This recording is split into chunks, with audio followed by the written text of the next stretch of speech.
We have a tendency to view ourselves in terms of our totality, as opposed to seeing ourselves as being made up of many different components.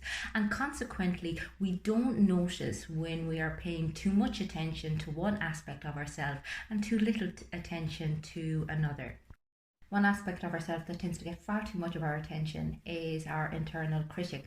I heard it referred to recently somewhere as the omnipotent screamer, and this is such a precise way of describing that voice that is so repetitive and so convincing and so hurtful and unbeneficial at times. Now, the thing with the internal critic is it has a protective function. It is quite literally trying to keep you safe. It is trying to prevent you from getting hurt and experiencing pain. However, in doing so, oftentimes the things that our internal critic will tell us about ourselves and about other people and about situations are maladaptive and dysfunctional and can actually hold us back from taking some of the necessary risks that we need to take in order to fully live our lives wholeheartedly.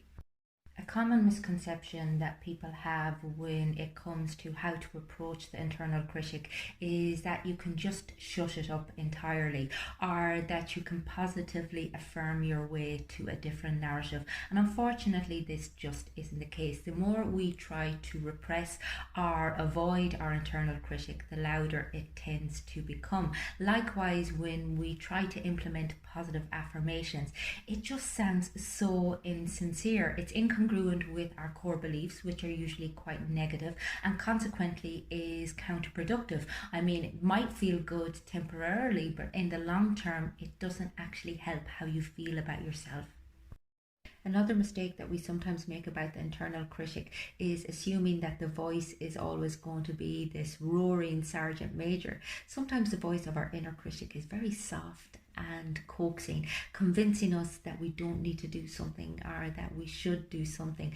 And again, it's being able to notice that with compassion and recognizing what is your core self, the self that is in alignment with your values and who it is that you want to be, and that protective function that, although is looking out for you and has your best interests at heart, isn't always who you want to be listening to. When we identify the voice of our inner critic and can move towards it with compassion, we can recognize that the message that it has is rooted in fear. And so much of what the inner critic is designed to do is to keep us away from fear, to keep us free of painful emotions. And unfortunately, in doing so, it holds us back from some of the more positive experiences in life and some of the things that we need to do in order to feel fulfilled and in order for our lives to be meaningful. So instead of ignoring it, we can collaborate with it. We can recognize that it's trying to keep us safe, and we can come up with a solution that recognizes that we are capable of feeling any emotion and moving through it, as opposed to feeling like we have to resist our situation, like we have to protect ourselves at all times, or like we have to avoid living life to the full.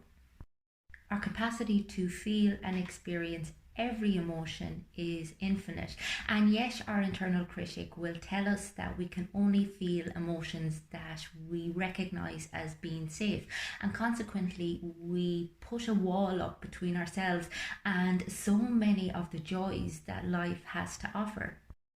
And yes, when we allow ourselves to be vulnerable, when we allow ourselves to fully show up to love and to joy, we will experience a certain amount of pain. I mean, in order to feel one emotion, you have to feel them all. However, that being said, you do not learn to swim by staying on the shore. I mean, we are fully capable of moving through every emotion.